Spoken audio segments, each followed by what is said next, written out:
يسر ولا تعسر رب اغفر وارحم وتجاوز عنا تعلم لا إله إلا أنت سبحانك إنا كنا من الظالمين اللهم علمنا ما جهلنا وذكرنا ما نسينا وانفعنا بما علمتنا اللهم زدنا علما نافعا وارزقنا فهما سديدا اللهم افتح يا الله اللهم افتح لنا يا الله من أبواب رحمتك واشر علينا يا الله من خزائن حكمتك برحمتك يا رحيم وصلى الله على سيدنا محمد وعلى آله وصحبه وبارك وسلم أما بعد الحمد لله. Pertama kali kita aturkan syukur kita kepada Allah Subhanahu Wa Taala atas limpah kurnianya kita boleh bersama-sama berada dalam majlis ini. Mudah-mudahan Allah ampun dosa kita dan juga keluarga-keluarga kita dan umat Muhammad sallallahu alaihi wasallam di mana saja mereka berada. Amin rabbal alamin.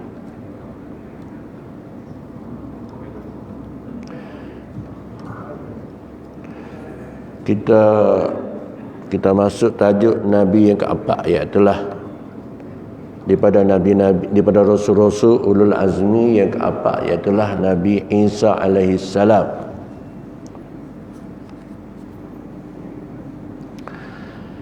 Nabi Isa alaihi salam yang sangat zahid,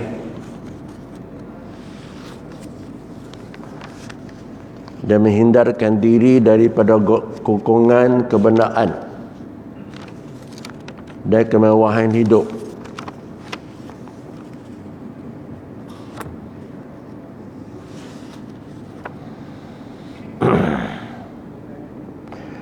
Beliau menakjubkan ahli kitab, mana al-Yahud dan Nasara, orang Yahudi daripada Bani Israel, kerana kefasihan dan kearifan mengolah intisari kitab suci Taurat. Sedangkan ketika itu beliau masih kanak-kanak lagi. Beliau membawa dalil sebagai mukjizat dari Allah dan dikenali sebagai bapa ilmu naqliyah dan aqliyah, ilmu aqliyah.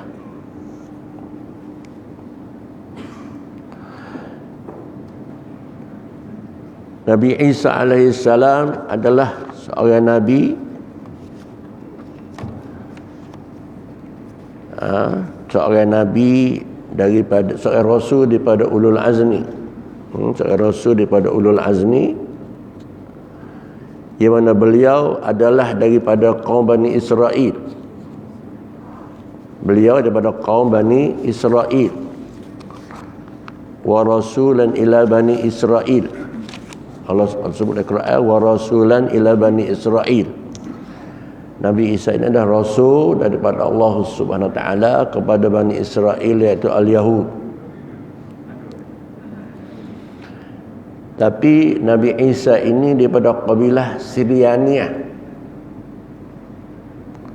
Kabilah Syrianiyah.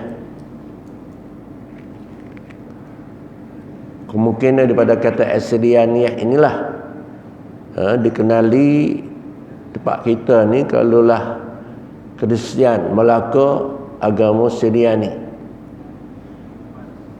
Agama Syriani, Kristian Melaka. Walau bagaimanapun Bani Israel ini mereka memahami bahasa mereka asli Ibraniyah. Bahasa Ibraniyah, bahasa kitab Taurat.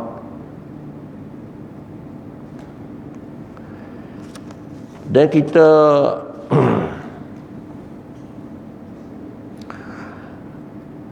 perbezaan di antara Nabi kita Muhammad sallallahu alaihi wasallam dan Nabi Isa alaihi salam lebih kurang 700 tahun. Lebih kuranglah. Lebih kurang 700 tahun jarak di antara Nabi Isa alaihi salam dengan Nabi kita. Dengan sebab itulah ada di kalangan Arab Quraisy Mekah ia beragama dengan agama Kristian ataupun Nasrani. Termasuk Waraqah Ibn Nawfal, sepupu kepada Siti Khadijah atau pak sepupu.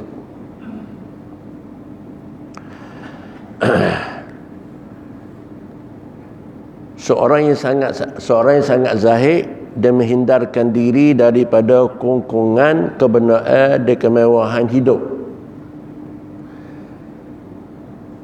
Jadi Bani Israel ini, Yahudi ini, mereka dah terjerumus di dalam kemewahan dunia, melampaui batas. Mereka hingga mereka tinggal bernama ajaran agama mereka, agama Al-Yahud, agama Yahudiah. Dengan sebab kalau apa mewah, kalau apa kaya. Dengan sebab negeri Palestin ini negeri subur dengan tanaman, subur dengan tanaman.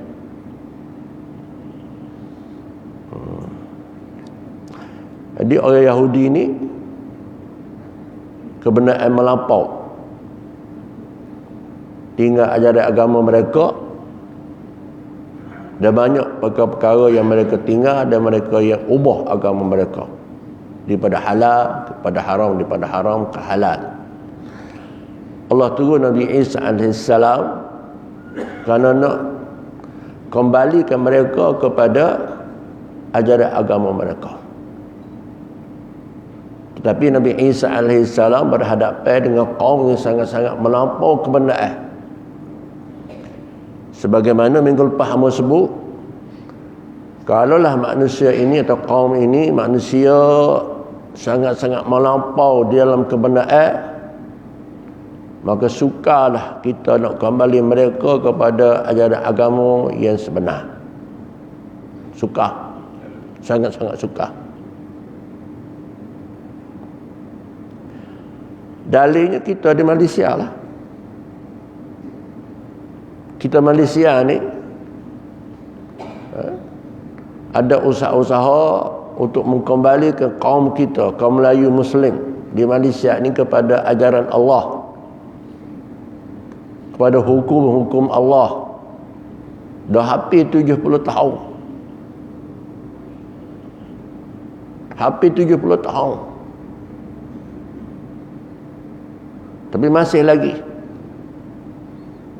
lagi gagal, tidak berjaya untuk mengembalikan kaum kita ini kepada ajaran Allah, hukum-hukum Allah.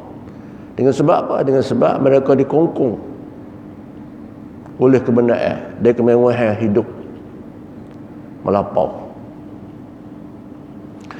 Amba sebut minggu lepas, manusia ini kalaulah mereka melampau kaya, mewah dunia, lupa juga ajaran Allah dan hukum-hukum Allah. Begitu juga kalau mereka terlampau miskin sangat. Sebagaimana di Somalia. Somalia ini negara Islam. Eritrea negara Islam. Apa yang sebab miskin sangat, hidup dalam kebuluran, tak cukup makanan, kemarau, habis sepanjang tahun, tak boleh juga dilaksana hukum-hukum Allah. Jadi kita ni, supaya kita boleh kembali pada hukum Allah, ajaran Allah, kita ni biar sedar-sedar saja. Jangan melampaui, dikuasai oleh benda-benda, kebenaran benda, dan jangan miskin sangat. Dengan sebab itulah tugas Nabi Isa AS untuk mengembalikan kaum Yahudi Bani Israel kepada ajaran Taurat Dengan sebab mereka telah dikuasai oleh kebenaran yang sangat-sangat melampau.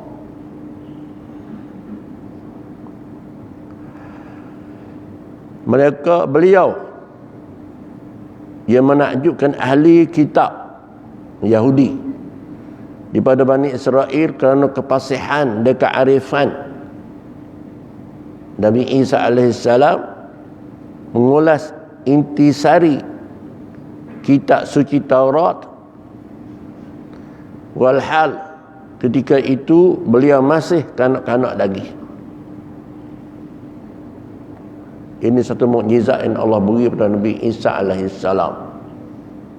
Selain daripada mukjizat Nabi Isa, walaupun umur beberapa hari boleh bercakap di dalam buaya, dan Allah bagi ilmu dan hikmat kepada dia masih kecil lagi, walaupun waktu itu belum lagi dibangkit jadi Nabi dan Rasul.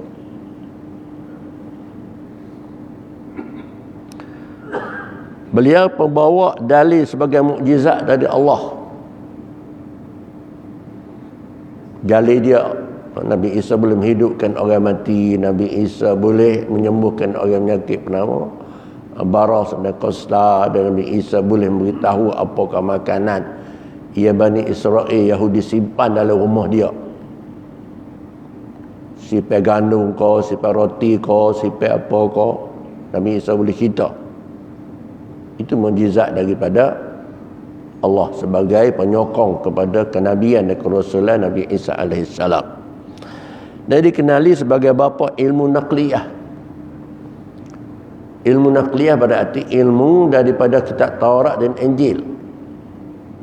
Naqli berarti riwayat yang apa sebut, yang apa Allah sebut dalam Taurat dan Injil. Mena'alim ilmu Taurat dan Injil. Dan akliyah, ilmu akal, ilmu logik. Apabila Nabi Isa alaihissalam berhujah dengan kaum dia guna kedua-dua dalil-dalil daripada Taurat dan Injil, dan juga dalil akli. Dengan sebab kaum Yahudi pada masa itu dah muncul di dalam ilmu pengetahuan akli.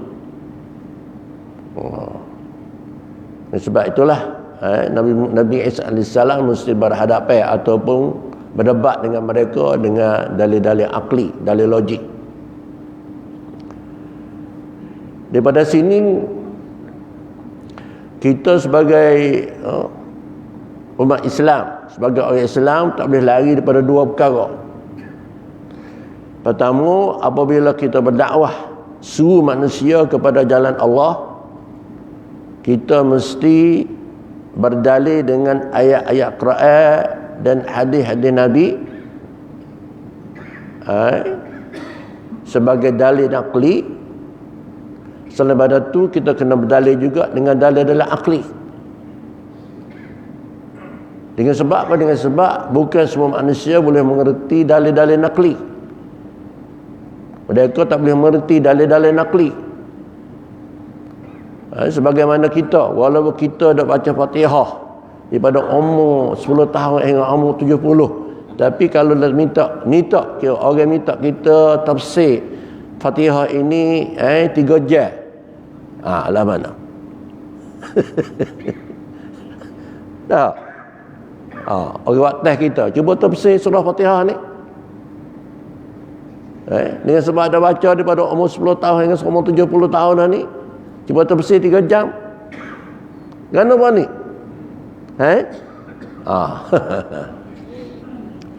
Berarti dalil nakli ini bukan semua orang faham. Bukan semua orang faham. Tapi dalil akli hampir semua orang boleh faham. Adanya alam ini ada baginda pencipta. Mustahil ada alam ini tiada cipta baginya. Berarti mustahil alam ini jadi sendiri. Kalau saya kata alam ini jadi sendiri, tunjuklah benda apa yang ada sekarang jadi sendiri. Benda apa? Dia hari ini jadi sendiri dia.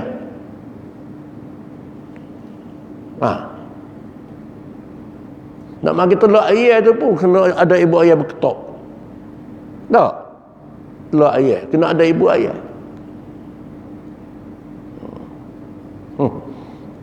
Saya panggil itu dalil akli. Begitu juga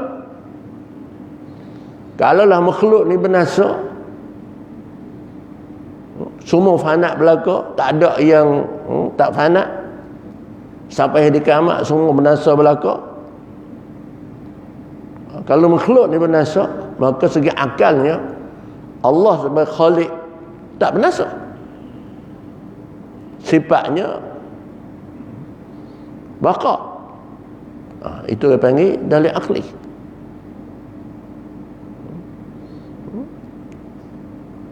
Kalaulah kita ni daripada muda, daripada kanak-kanak, keadaan kita berlain, keadaan kita lain, remaja lain,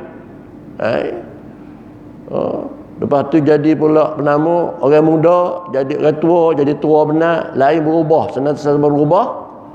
Ini tanda kata kita ni makhluk yang baru. Kerana berubah-berubah. Ini logik. Orang belajar reti Quran, tak reti Quran pun dia reti. Dengan sebab tu Nabi Isa alaihissalam ni dalam dakwah dia guna kedua-dua. Dalil pada kitab Taurat dan dalil pada Injil. Dan juga dalil-dalil akli. Inilah dikenali sebagai, beliau dikenali sebagai bapa ilmu naqliyah dan ilmu akliyah. Amal sininya cerita Nabi Isa alaihissalam turun ke dunia nanti. Yang sebab tu amal tak setuh lagi dalam cerita Nabi Isa alaihissalam yang bilangan Nabi Rasul 25 dulu. Nabi kita Muhammad sallallahu alaihi wasallam bersabda, demi Allah yang mana nyawa aku ini di dalam penentuannya, bila aku nak mati, sungguhnya telah hafid bahawa turun di kalangan kamu Ibnu Maryam, Isa Ibnu Maryam sallallahu alaihi wasallam, hakaman, sebagai hakim, pemerintah. Nabi Isa akan turun ke langit sebagai pemerintah, muqsiman, pemerintah dengan penuh keadilan. Fayaksiru as-saliba, Nabi Isa akan menghancurkan, musnahkan palang-palang yang dipuja oleh orang-orang Nasrani dan Kristian di hari ini. Wa yaqtulul khinzira, Nabi Isa akan bunuh khinzir.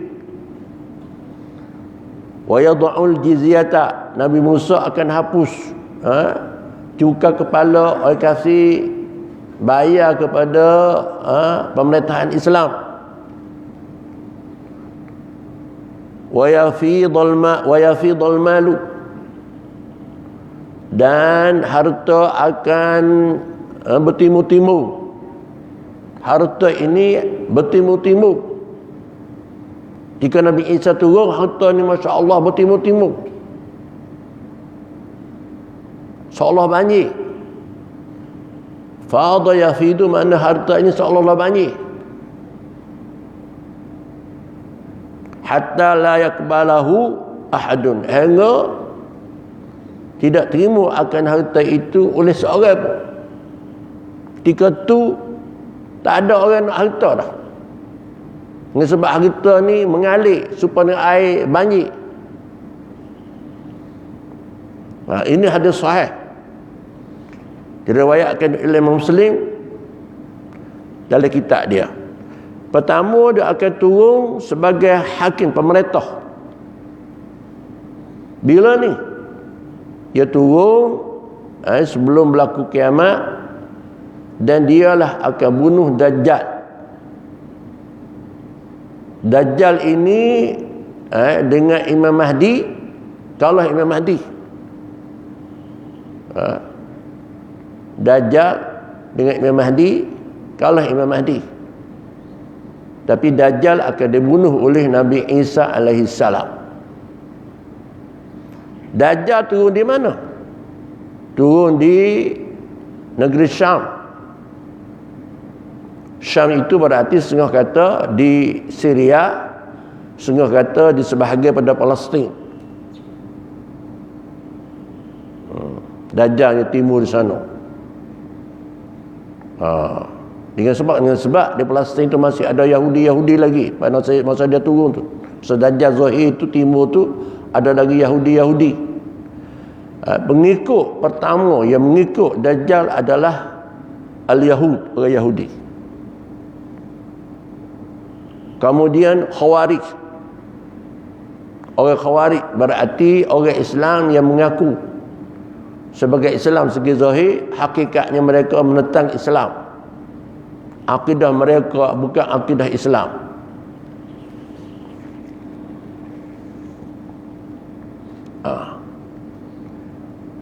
Tapi Dajjal ini tidak sampai, tidak boleh masuk di kawasan Madinah, tanah haram Madinah. Dia kata setengah ulama, apabila Dajjal tak boleh masuk tanah haram Madinah, maka Dajjal juga tak akan dapat masuk di kawasan tanah haram Mekah. Siapa dia Dajjal ni? Tengok, masa Dajjal turun tu, Masya Allah, atau Zahir, masa Dajjal Zahir ni, Masya Allah, manusia hidup mewah. Tandanya masa Nabi Isa turun, harta ni sepengah banjir. Berarti pada masa Dajjal Zahir tu, manusia hidup dalam kemewahan. Kemewahan. Apabila manusia hidup kemewahan dunia, maka manusia boleh dibeli oleh Dajjal. Ada satu tempat tu sangat-sangat miskin. Juga orang miskin sangat boleh dibeli oleh Dajjal, ditipu oleh Dajjal. Orang kaya sangat pun boleh tipu oleh Dajjal. Tapi ketika itu ada satu umat, satu firqah, satu puak Ahlussunnah Jamaah yang masih berpegang pada akidah Sunnah Jamaah, akan bersama dengan Nabi Isa alaihi salam berjuang menentang Dajjal. Ya, tugas Nabi Isa alaihi salam pertama sebagai pemerintah melaksana syariat Nabi kita Muhammad sallallahu alaihi wasallam, iaitu sebagai Nabi dan Rasul. Bukan Nabi Rasul yang baru, tidak. Dengan sebab Allah tak pakai dah Nabi dan Rasul selepas Nabi kita Muhammad sallallahu alaihi wasallam. Jadi iaitu sebagai Nabi dan Rasul, melaksana pemerintah melaksana hukum-hukum Islam, hukum syariat Nabi kita Muhammad sallallahu alaihi wasallam. Yang kedua, adil. Muksitan, adil. Sangat-sangat adil dalam pemerintahannya. Ya, adil ni begini sajalah. Siapa dia salah, hukumnya sama saja. Itu adil. Siapa dia saja melaku jenayah, hukumnya sama saja. Itu adil. Bukan terpilih-terpilih. Yang kedua, adil ni, kekayaan ni Kekayaan ni mesti mesti dinikmati oleh semua umat Muhammad pada hari itu. Itu kedua syarat adil ni. Syarat nak kata adil ni, kemewahan ni, kekayaan mesti dinikmati oleh umat Nabi kita Muhammad sallallahu alaihi wasallam. Bukannya kekayaan ini tertumpu di tangan beberapa individu saja, beberapa kelompok saja. Kita ni di Malaysia ke, di Indonesia ke, di Saudi ke, di Mesir ke, di mana ke, kalau kekayaan ini dimonopoli oleh fuak-fuak tertentu, yang majoritinya, yang ramainya miskin, terkadang tak ada rumah pun. Ada cerita orang kota kita ni, rumah tepi sungai nak balik. Ibit khabar tak senah harian. Pernah baca tak? Orang kota kita ni rumah dia tepi sungai, tebing sungai. Tak terbalik dan dipindah lah. Kata sebahagiannya pindah dah, sebahagian lagi ada lagi di rumah tu kata.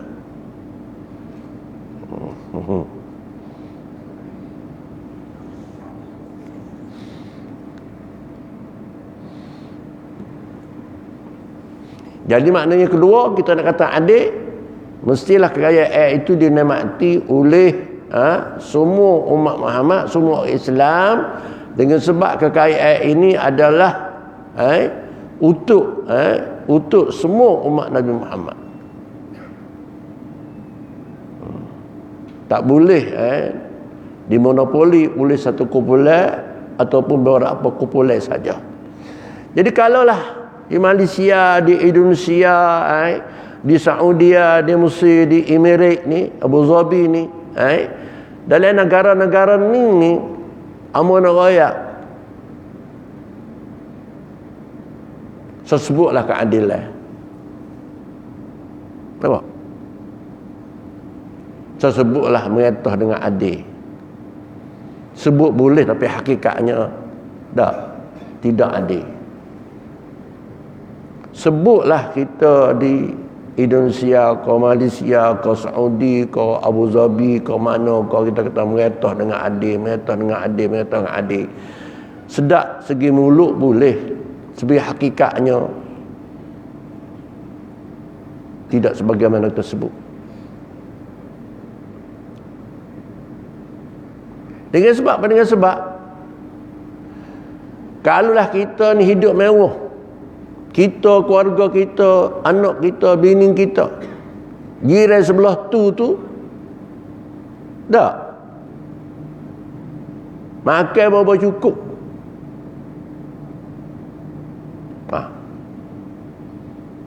kita akan ditanya.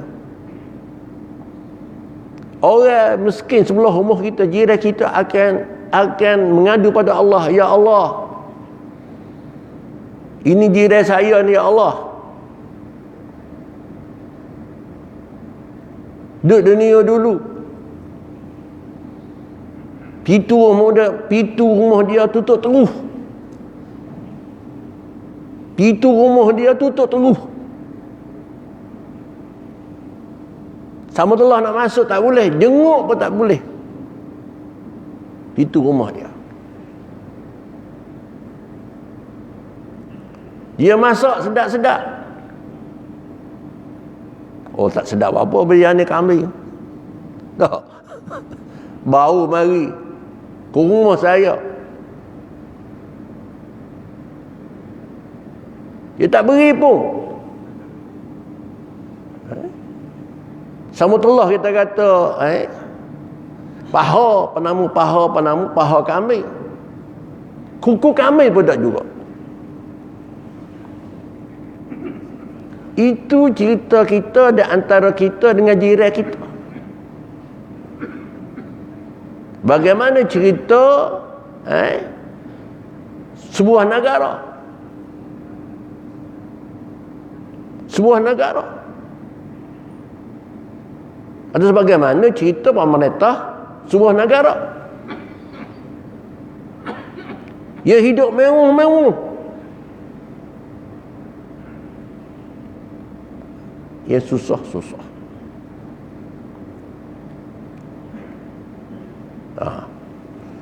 Tapi insya-Allah Nabi Isa AS akan turun ke bumi ini.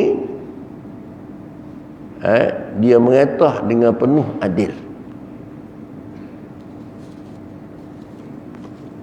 Kita yakin dengan sebab Nabi Isa adalah Nabi dan Rasul. Allah telah latih dia, tarbiyah dia sebelum Allah bangkit ke langit, berjihad menentang kaum Yahudi yang kaya raya. Dia hidup dengan mewah hingga kaum Yahudi nak bunuh dia, pakak nak bunuh dia. Rakyat dan pemerintah Yahudi nak bunuh dia. Allah angkat dia ke langit. Umur dia 33 tahun ketika itu. Dan dia akan hidup di atas muka bumi ini hingga sampai umur 120 tahun. Berarti dia turun 33 tahun ke bumi. Dia hidup hingga sampai umur 120 tahun. Ala khilafin lah, atas khilaf. Berarti hidup lama memerintah dunia ini. Selain pada dia memerintah secara adil, juga dia memusnahkan salib. Musnahkan salib. Musnahkan palang. Sebab apa? Dengan sebab orang Kristian, orang Nasara memuja palang itu. Sebab apa mereka memuja ke palang? Dengan sebab mereka kata Nabi Isa dipalang hingga sampai mati, dikebumikan. Hari 3 barulah Allah bangkit dia hidup. Dia semula bangkit naik ke langit. Ini adalah karut. Tak betul. Allah kata mereka tidak bunuh Nabi Isa AS. Allah kata dalam Quran, dan mereka tidak palang Nabi Isa AS. Ia kena palang itu adalah orang lain. Orang lain meh dia hampir dengan meh Nabi Isa AS.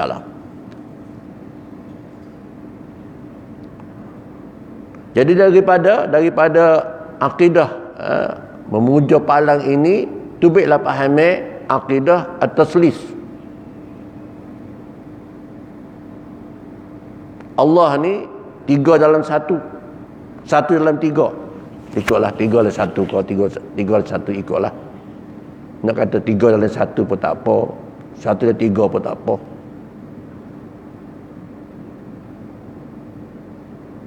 Allah itu sebagai ayah, Nabi Isa sebagai anak, dan Ruhul Qudus.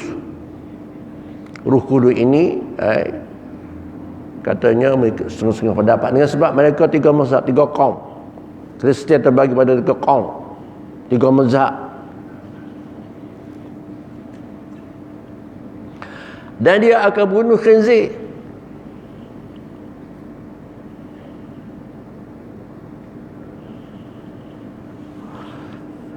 Sebab apa bunuh? Sebab apa Nabi Isa AS bunuh khinzir?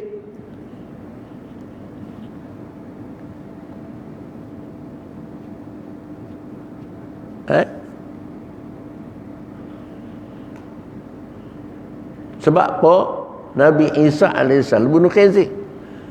Dengan sebab khinzir itu adalah haram di dalam agama kita, syariat kita.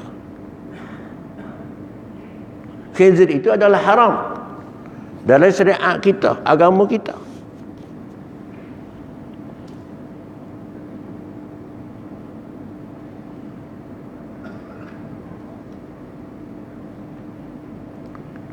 Dan Nabi Isa tidak terima lagi ketika itu malaikat hanya memeluk Islam. Manusia hari itu tak ada. Tidak ada Yahudiyah, tidak ada agama Yahudi, tidak ada agama Nasrani, hanya agama Islam saja.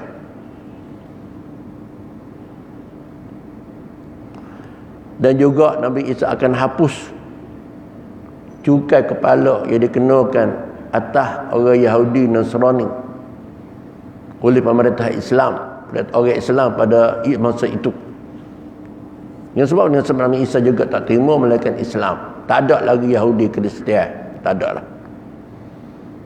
Dan ketiga dan seterusnya, harta ini seolah banyi, wa yafidul al-mal. Harta ni jadi sebenarnya banyi, hatta la yaqbalu ahadun, hingga tidak terima akan harta dari seorang pun. Tak ada nak dah harta. Di hari ini manusia dah nak harta lagi. Di hari itu manusia tak sih pada harta. Dalam syarah hadis ni, sebab apa mereka tak mau? Emma kerana harta tu di mana saja dapat. Nak harta mudah sangat, ataupun dengan sebab hampir dengan kiamat. Hampir dengan kiamat, nak apa lagi harta? Ataupun harta dengan sebab di mana saja berada. Nak berapa ambil lah. Nombor guning ke berguning lah. Supik dah guning. Nak muat kereta biasa dah. Trailer pun tak apa. Kenapa? Maka tak ada apa lah.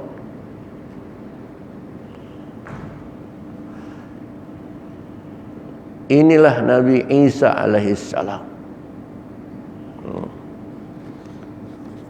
Dan kita habislah. Yang kelima, Nabi Muhammad sallallahu alaihi wasallam, penamat nabi-nabi dan rasul-rasul. Itu pun kita belajar dah. Baginda bapa segala rahmat bagi sekian alam.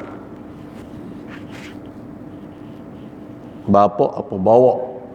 Bapa atau pembawa segala rahmat bagi sekian alam. Maksudnya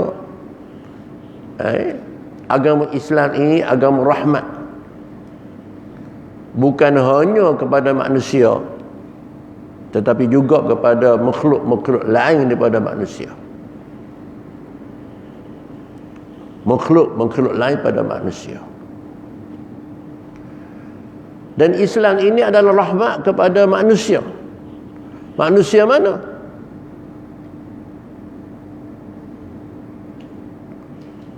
Bukan semua manusia. Bukan pada semua manusia. Manusia yang terima Islam. Manusia mana saja terima Islam ataupun terima duduk di bawah pemerintahan Islam. Dua, Islam ini sebagai rahmat kepada manusia. Manusia itu manusia beriman dengan Allah, atau manusia sanggup hidup di bawah pemerintahan Islam, patuh kepada hukum-hukum Islam. Bukan masalah kahwin, bukan masalah sakit, tidak, masalah hukum hakam. Tapi kalaulah manusia yang tidak meluk agama Islam, manusia yang tidak mahu hidup di bawah pemerintahan Islam, maka mereka berperai dengan Islam. Mereka akan pergi dengan Islam. Bagaimana? Kalau mereka pergi dengan Islam, bagaimana Islam itu jadi rahmat bagi mereka? Kalau mereka menentang Islam. Di hari ini semua orang kasih. Kata Yahudi ke, Kristian ke, apa ke, semua menentang Islam. Semua kerja untuk menghancurkan Islam. Semua kerja untuk musnahkan umat Islam. Di mana saja. Di mana saja.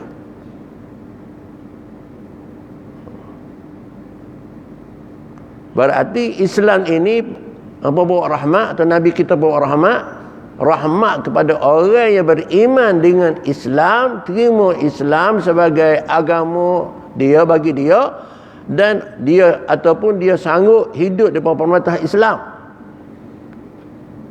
patuh pada hukum-hukum Islam. Barulah Islam itu rahmat kepada manusia itu. Kalau mereka tidak melukkan Islam, mereka tak sanggup hidup bawah pemerintah Islam, hukum Islam, berarti mereka menentang Islam. Bagaimana Islam itu rahmat pada mereka? Dalilnya, bila mereka menentang Islam, tak mau meluk agama Islam, tak mau hidup bawah negara Islam, maka Rasulullah pergi dengan mereka. Tak? Rasulullah pergi dengan mereka. Sebab mereka tak mau meluk agama Islam. Yang kedua, mereka tak mau tunduk kepada hukum-hukum Islam, pemerintah Islam. Mereka menghalang Islam. Rasulullah pergi. Sayyidina Abu Bakar pergi. Sayyidina Umar pergi. Sayyidina Uthman pergi. Sayyidina Ali pergi. Sayyidina Muawiyah suruh pergi. Hingga kerajaan Turki pun sekali. Kerajaan Uthmaniyah pun pergi.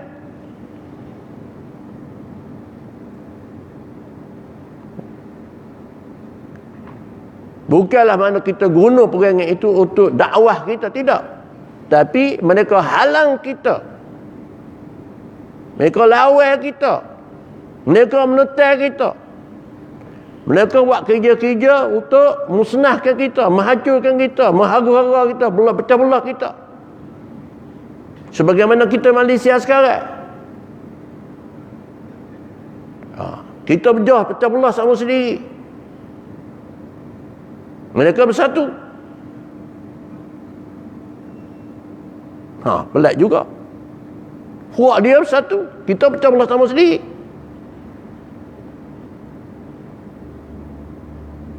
Ini kita sedih ni. Puak kita tak boleh hidup bersama.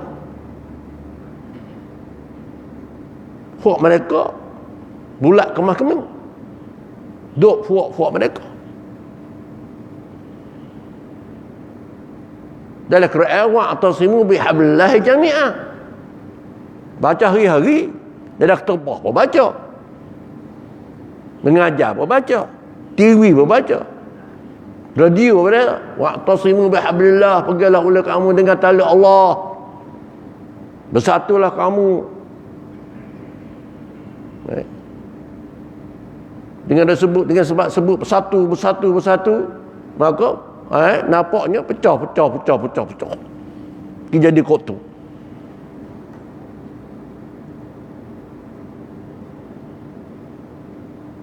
Dengan sebab tu Amal kata, kita umat Islam di Malaysia belum aman daripada musuh-musuh kita, orang bukan Islam yang kafir ni.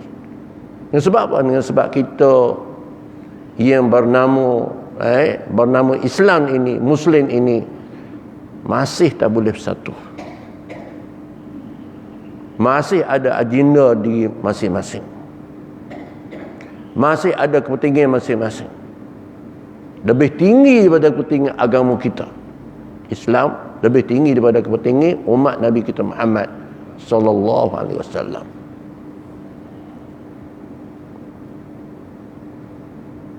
Orang tanya apa? Syawazir ni, kalau Malaysia ni jatuh, pemerintah orang kafir pula, lah mana? Ambo ni negeri banyak. Ambo ni boleh lari belakang. Ke Saudi boleh lari. Ke Patani boleh lari. Ke penama ke Eropah. Di Eropah tu tak, orang petani ni boleh timur bila-bila saja. Nampak tak? Sweden ke, Jerman ke, Holland ke.